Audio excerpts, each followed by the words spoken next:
Alguém olha para o mundo e pensa: degradação, decadência, vamos cuidar. Dizem os conservadores, não é? O avanço dos costumes incomoda. Eles se sentem ameaçados. Triste a vida dessa gente. Tá amarrado.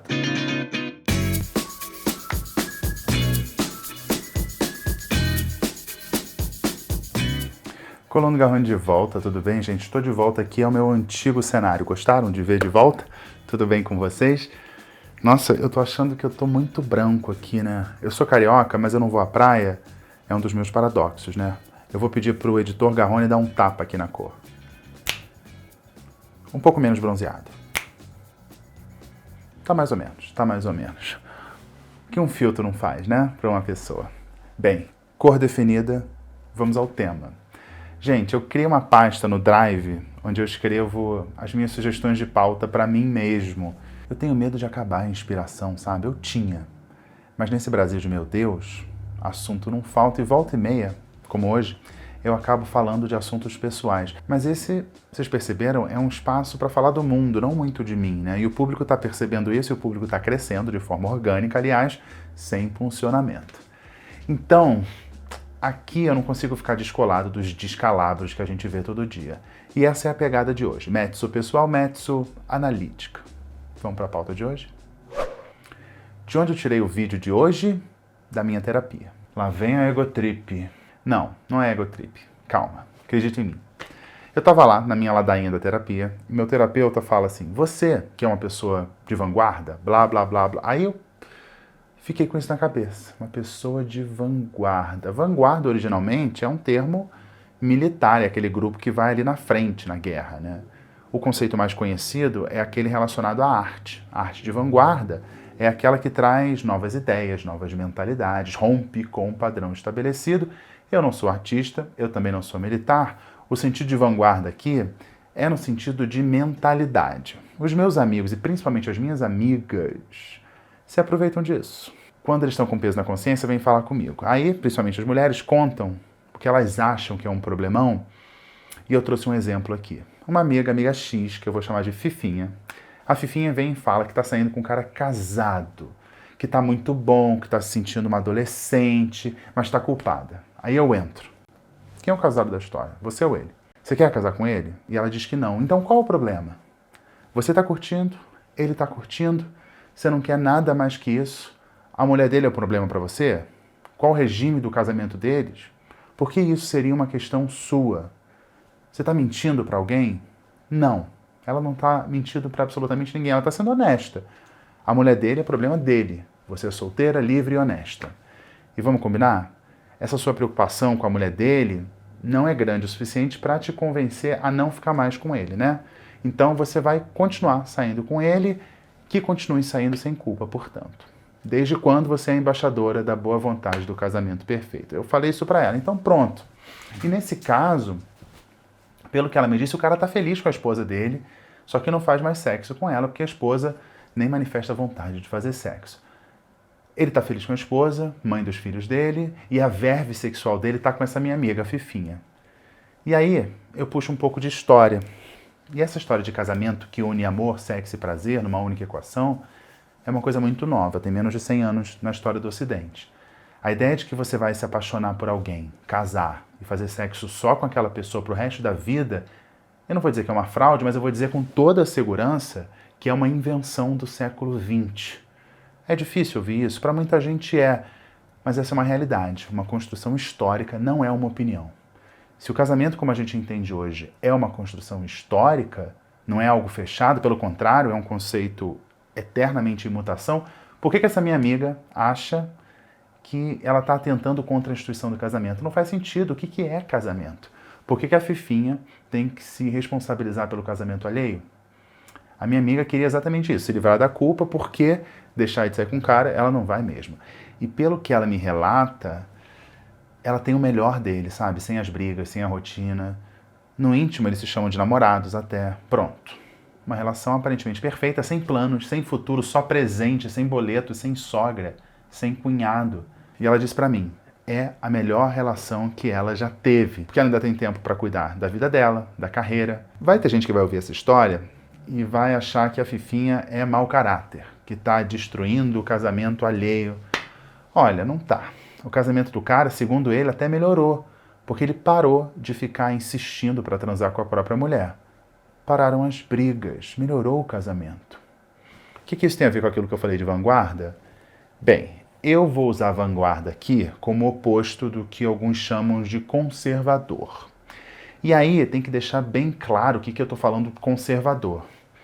Eu estou falando dessa galera que se orgulha de falar que é conservador nos costumes. Não é aquele conservador clássico, que é a pessoa que defende as instituições e quer mudanças graduais, sem rupturas. Nesse sentido, até eu sou meio conservador. Eu não defendo o fechamento de nenhum dos poderes, eu defendo o Estado democrático de direito, o direito à ampla defesa, sabe? Esse tipo de coisa. Eu também sou conservador em outro sentido. Vamos pensar comigo. Março de 2020, um vírus desconhecido. Nós sabemos que ele é transmitido pelo ar e é potencialmente letal, e fez colapsar sistemas de saúde robustos de países europeus. O que um conservador deveria fazer? Ser conservador. Adotar todas as medidas conhecidas para prevenir uma infecção em massa. Diante do desconhecido, o conservador deveria buscar a prudência. Só no Brasil, diante de um cenário pandêmico, falam em vai pra rua, vamos contaminar geral, é imunidade de rebanho. Resumindo, defender a infecção generalizada por um vírus desconhecido é o que eles acham que é conservador. Bem, isso foi só o começo. Quando eles ouvem essa história da minha amiga, qual seria a reação deles? Provavelmente diriam: Destruidora de famílias, descarada, vulgar, promíscua, e para não perder o costume, comunista. sempre tem que encaixar um comunista na história, né? Eu tento fazer esse exercício de me botar nos sapatos dessas pessoas, como se diz em inglês, se botar nos sapatos. Como é que se sentem? Como pensam esses fiscais da vida alheia, inspetores da pepeca alheia? Pepeca não, né? Inspetor da alheia. Acho que essas pessoas acordam todo dia, olham para o mundo e pensam: Que decadência, esse mundo tá perdido, depravados, onde vamos parar? A família está sendo atacada. Imagina a sensação dessas pessoas, achar que o mundo está ruindo por causa da imoralidade. E, inevitavelmente, a preocupação passa por sexo. Pessoas mais livres sexualmente incomodam, ameaçam, são uma afronta. Eu acho pior quando esses fiscais da vida alheia são mulheres, sabe? Justamente porque as mulheres são as maiores vítimas dessas críticas moralistas. A ficção nos brinda, assim, com Perpétua, de Jorge Amado, com a tia Lídia, de Handmaid's Tale, e na vida real nós temos ela, a ministra Damares. Elas são personagens reais ou fictícios desse arquétipo de fiscal da vida alheia. E como eu geralmente olho para o mundo? Olha, geralmente eu acho tudo uma grande caretice. Eu até gosto de me ver em situações em que eu me sinto careta, mas isso é raro. Bem raro. Vou dar um exemplo recente. No último fim de semana, teve uma festa aqui em São Paulo. É uma balada onde roupa é opcional. Me convidaram para ir, eu não fui. Por quê? Porque eu acho aquilo uma depravação? Não. Claro, tem a questão da aglomeração, mas eu já tinha ido nessa festa antes da pandemia e eu achei chata. Simplesmente porque eu acho que suruba é suruba e balada é balada. E eu não saio de casa para um lugar onde não tem um bom ar-condicionado e um sofá para eu sentar. E eu não suporto música alta, então fica difícil. Então, eu não gosto dessa festa. Acho a festa uma pouca vergonha? Não. Eu acho curioso, antropologicamente interessante, tem coisa boa pra ver, isso é verdade, mas sexo em pé no meio da pista de dança, eu gosto de uma cama, sabe? Clássica cama. E festa é coisa pra jovens, eu tô na idade de, né, sou meio idoso assim, e não é a minha.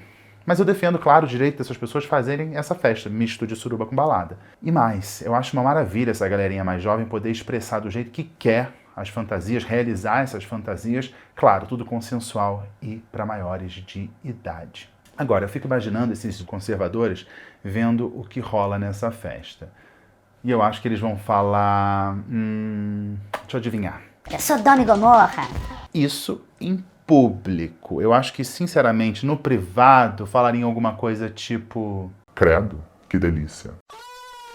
Eu gosto dessa sensação, sabe? De não me chocar com as coisas. Muito menos me indignar. Eu me indigno com crimes, com a dilapidação das instituições, com as execuções sumárias em comunidades cariocas, com desvio de dinheiro público, com a tentativa dos podres poderes de dizer que esse lance de emenda secreta do relator é normal, com o negacionismo da vacina, com a fome. Mas não, conservadores se incomodam com o quê?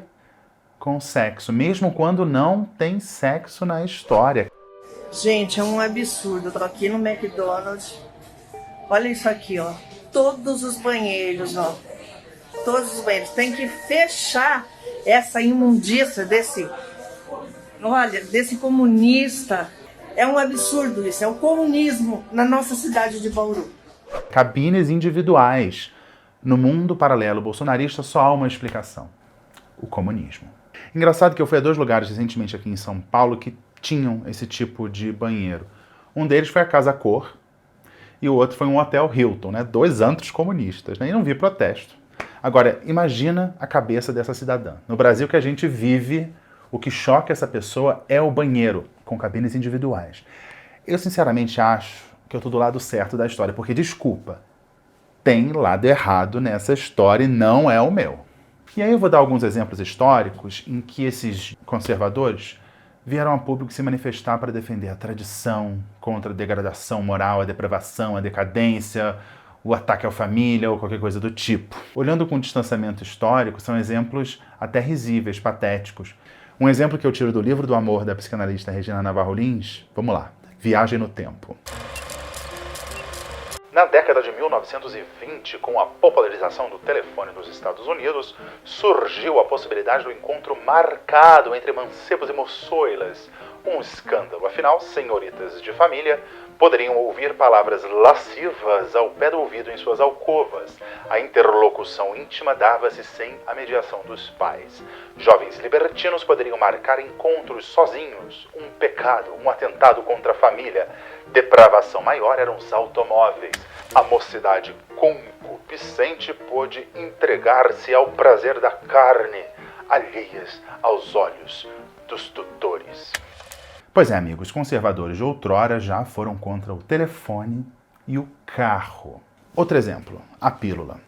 O Papa Paulo VI proibiu em 1968. O argumento era de que seria artificial.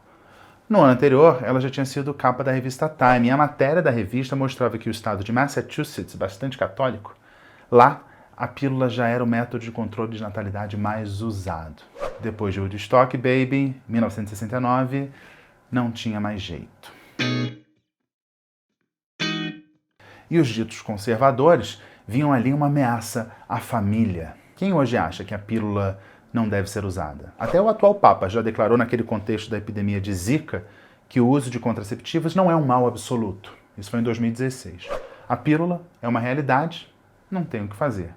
Erraram aqueles que achavam que a pílula ia acabar com a família. As mulheres ficaram mais livres, a realidade se impôs e o sexo pôde ser feito por prazer. Outro fantasma que já tirou os sonos dos caretas: o divórcio. Pois é, a famosa TFP, Tradição Família Propriedade, fez campanha na década de 60 contra o divórcio. O matrimônio seria um contrato indissolúvel, dizia a campanha, abre aspas, a civilização católica nasceu e prosperou sobre a base da família cristã, indissoluvelmente constituída, fecha aspas. Olha, o cartaz, não sei se dá para ler, diz: Sociedade Brasileira de Defesa da Família Tradicional e Propriedade. Assine aqui contra o divórcio e outras medidas desagregadoras da família brasileira. Bem, a pressão deu certo até 1977, quando finalmente foi aprovada a lei do divórcio. Obviamente, teve campanha contra de quem? Da Igreja Católica. O que Deus uniu, o homem não separa, dizia esse cartaz pendurado no centro do Rio, a mando da arquidiocese. Imagine a cabeça daquela pessoa que via um movimento reivindicando para que 2 pessoas pudessem não ser obrigadas a ficar casadas pelo resto da vida, que elas pudessem sair de casamentos ruins e seguir com as próprias vidas. E os caretas diziam não ao divórcio em defesa da família. O tempo passou, o povo que defendeu a família teve que engolir pior. Hoje até aqueles que dizem que defendem a família já casaram 1, 2, 3 vezes. Outra questão que atormenta os conservadores, a ameaça dos gays. São perigosíssimos, não sabia? E os direitos LGBTs evoluíram rápido. Claro, que no tempo da pessoa que foi perseguida por ser LGBT não foi rápido. Mas se a gente pensar em história da humanidade, foi rápido sim, uns 50 anos. A gente pode lembrar, por exemplo, do britânico Alan Turing, o cara que ajudou os aliados a vencer a Segunda Guerra quando ele conseguiu quebrar o código secreto nazista. Ele inventou uma máquina que decifrava as mensagens da marinha da Alemanha nazista. Ele era gay e foi punido com a castração química por ter tido relações com uma pessoa do mesmo sexo. Isso foi na década de 50. 5 décadas depois, o mesmo país que condenava gays por serem gays aprovou a união civil. 10 anos depois veio o casamento gay. Gay era crime, depois virou uma coisa reprovável, foi sendo aceito até ter uma união autorizada, culminando na possibilidade do casamento. Hoje, o casamento gay, não só no Reino Unido, mas em vários países, é algo absolutamente consolidado, como eu espero que seja aqui no Brasil, apesar da gente não ter uma lei específica para isso. Só que os conservadores acham que têm o direito de parar no tempo e querer que a sociedade espere ele atualizar o software dele, porque ele não se sente confortável diante de um casal gay. Piada de viado dos anos 80 e 90 ficou velha. O que era piada, hoje é crime de homofobia.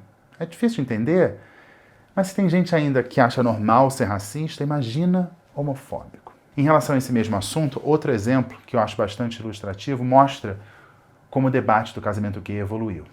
Espanha, o ano de 2005. O país debatia o casamento entre pessoas do mesmo sexo. Houve protesto pelas ruas em defesa da família, que obviamente era apoiado pela Igreja Católica e pelo Partido Conservador. Isso em 2005. A lei passou, já são aí mais de 15 anos que tem casamento gay por lá. Está completamente consolidado, normalizado, trivial. Quem hoje ousa ter coragem para sair às ruas contra os gays em 2021? Pois é, ir às ruas contra LGBTs virou coisa de nazista e eles são alvo de investigações pelas autoridades locais. Se nos anos 50 um gay era condenado por ser gay, hoje um homofóbico é condenado por ser homofóbico. Os tempos mudaram. Mas o discurso de defesa da família, de que há uma degradação moral, uma perversão, esse permanece o mesmo. É o mesmo que era usado contra o telefone, contra o carro, contra a pílula, contra o divórcio e contra o casamento gay atualmente. Hoje já tem gay divorciado e você pode comprar a sua pílula pelo telefone. E você nem precisa de carro para sair com o seu contatinho. Pensando assim, a gente só pode concluir que a coisa melhorou. Mas não para os conservadores, que enaltecem o passado como um período áureo. Eu só me pergunto qual era o período que eles acham que era bom. Quando o namoro era intermediado pelos pais? Quando a mulher não podia decidir a hora de engravidar? Quando os casamentos eram eternos, sem direito a divórcio? Quando os gays tinham que fingir que não eram gays e tinham que sustentar um casamento de aparência? Será que esses eram os tempos áureos? Não sei de que período áureo eles tanto falam, tanto têm saudade. Não sei. Eu não posso deixar de falar aqui da hipocrisia dos caretas, e é por isso que eu amo Nelson Rodrigues. Se você não conhece, leia, vá ao teatro, veja filmes, séries. É uma descrição perfeita do que eu estou chamando aqui de ditos conservadores. E falando em hipocrisia e dito conservador, a gente pensa nele, né? Lá vai falar mal do Bolsonaro de novo. Pois é, o conservador que está no 3º casamento e adora falar de sexo. Já no começo do governo, vocês lembram? O vídeo do Golden Shower já era um sinal. Os palavrões estão sempre na boca dele. E quantas vezes ele já falou a palavra... E tem a penúltima dele. Eu digo penúltima porque sempre tem uma última que a gente ainda nem está sabendo, né? O senhor devia fechar os aeroportos, não deixar ninguém vir de fora para não acontecer com o Não vai vedar, Porque rapaz. vai trazer um monte de Não vai, não. Não Peraí, tem. mas que loucura é essa? Não tem como. Pessoal, você tem que aprender a conviver com o vírus, infelizmente. É verdade. Bem, ele diz que não vai fechar o aeroporto, que não adianta nada, o vírus não tem como ser controlado e tal. Mas... Por mim não teria carnaval. Só que tem um detalhe. Quem decide não sou eu. Segundo o Supremo Tribunal Federal, quem decide são os governadores e prefeitos. Essa história que o Supremo impede ele de fazer alguma coisa contra a pandemia é mentira. Vamos em frente. Ele diz que por ele não tinha carnaval. E por quê? Desde quando ele foi contra a aglomeração? Amigos, a questão é moral. O dito conservador é contra a baixaria do carnaval. Aquele que disse que deu um bom dia especial para a primeira-dama, que com a mesma primeira-dama fez uma alusão a sêmen quando falava daquela denúncia do leite condensado, e quando falou que a jornalista dava o furo. Esse é contra a baixaria. É hipocrisia que fala? Claro, nós estamos falando de um dito conservador que se filiou ao partido do honestíssimo Valdemar da Costa Neto, condenado pelo esquema do mensalão do PT. E, de novo, eu digo dito conservador porque conservador em país civilizado já superou pauta como casamento gay, por exemplo.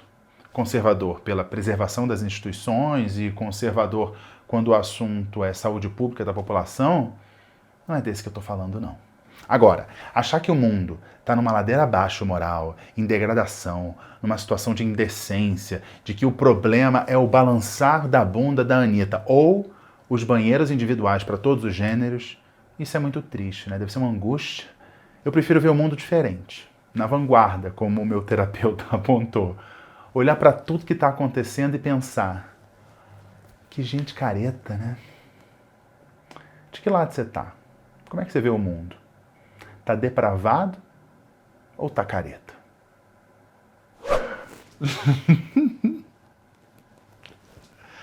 O que vocês acham, hein? O mundo tá careta ou tá em franca decadência? E aí vocês devem estar pensando, nossa, o Garrone é super bem resolvido. Menos, né? Menos. Eu posso não julgar as outras pessoas, mas eu me julgo muito. Mas isso é assunto para a minha terapia. Isso eu não vou compartilhar com vocês. Por enquanto, fica só na terapia. Uma coisa curiosa que eu estava pensando enquanto eu estava falando essas coisas todas é que essa minha visão do mundo tem uma consequência que é a minha falta de interesse pelo chamado jornalismo de celebridade. Eu sou quase imune a essa coisa de fofoca de artista, de influencer, de ex-reality show, de pessoas conhecidas. As pautas são sempre as mesmas, né? Tá namorando, deixou de namorar, transou com sei lá quem, surubão de Noronha, é gay, é bi, é pan. Eu sempre vejo isso e penso, que caretice, né? Além de desimportante, não tem nada muito palpitante, sabe?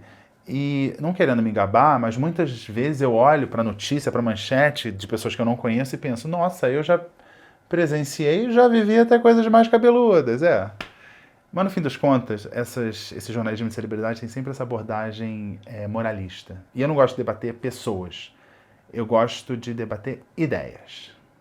Né? Mas também confesso que quando tem uma notícia de vazou nude de sei lá quem, a gente fica tentado a ver, né? Então muitas vezes eu conheci a genitália da pseudo-celebridade, subcelebridade, ex-reality show, antes de conhecer a pessoa que é dona dessa genitália, entenderam? Falei demais, né? Então não vamos baixar o nível, porque isso aqui é um canal de família, só que não. Bem, o que eu tenho que falar? 4 quartos. Assista ao 4 quartos toda quinta-feira, quase toda quinta-feira, eu tento fazer toda quinta-feira, ao vivo aqui no meu canal, 8h30 da noite. Participe mandando mensagens, eu e amigos debatendo assuntos quaisquer, tá? Porque é um espaço completamente livre. E mais um que gostaram de revisitar esse cenário aqui? Eu tô gravando no outro, mas calhou de eu gravar aqui. O que vocês acharam de eu voltar a gravar aqui? Gostaram? Acharam legal? Eu tenho que falar um pouco mais baixo aqui, porque o espaço é menor. Lá o espaço é maior, eu tô vendo aqui, eu tô gritando.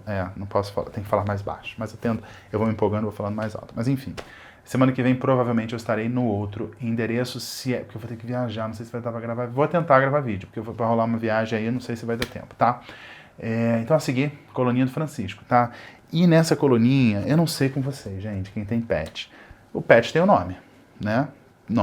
O nome do meu cachorro é Francisco José. Francisco. Só que aí, como vai rolando a intimidade, né? Aí você vai dando apelidos, derivações desses nomes. Geralmente, um Francisco vira Chico, Chiquinho. Eu não. Eu tenho outros apelidos que devem confundir um pouco a cabeça do cachorro, né? Porque ele está condicionado a ouvir o próprio nome, reagir e tal. Eu cada vez chamo de um jeito diferente, são vários apelidos que o Francisco vai apresentar na coluna dele, tá? Que é coladinha na minha. Então a coluna do Garrone fica por aqui. Obrigado pela audiência, está crescendo a audiência aos poucos, tá? Fico muito envaidecido, muito lisonjeado e tem até uns haters pesados. Eu acho chique ter hater, tá? Acho chique, a pessoa que me odeia, acho muito chique, muito chique. Mas como eu estou absolutamente confortável com o que eu estou falando aqui e estou aberto à crítica, até agora os ataques foram completamente sem sentido, então passou batido. Mas obrigado pela audiência e divulguem, por favor. Eu comecei ano passado e sem impulsionamento, me esforçando para gravar aqui. Vocês sabem que eu faço tudo aqui sozinho, só para montar esse estúdio aqui para gravar para vocês hoje. Demorou, porque não estava configurado para gravar. Eu tive que reconfigurar lá no outro espaço, estava configurado. Eu tive que, enfim. Então dá um trabalho. E está crescendo aos poucos, eu fico muito lisonjeado. E tudo sem impulsionamento. Não estou gastando dinheiro com isso, não. Quem sabe um dia eu tenho dinheiro sobrando para impulsionar os vídeos, para atingirem mais pessoas. Mas por enquanto não está rolando, está só no boca a boca. Então eu conto com o boca a boca de vocês, tá bom? Sem duplo sentido e com muito duplo sentido. Fiquei danadinho. Alguém estava naquela festa que eu mencionei? Não falei o nome, né? Alguém aqui foi àquela festa que eu mencionei com roupa opcional? Me digam. E me digam como foi. E vocês estão me achando careta porque eu acho aquela festa chata? Não sei. Estou aberto a críticas, tá bom? Então vou ficando por aqui. A seguir com o Leandro Francisco. Tchau. Até a próxima.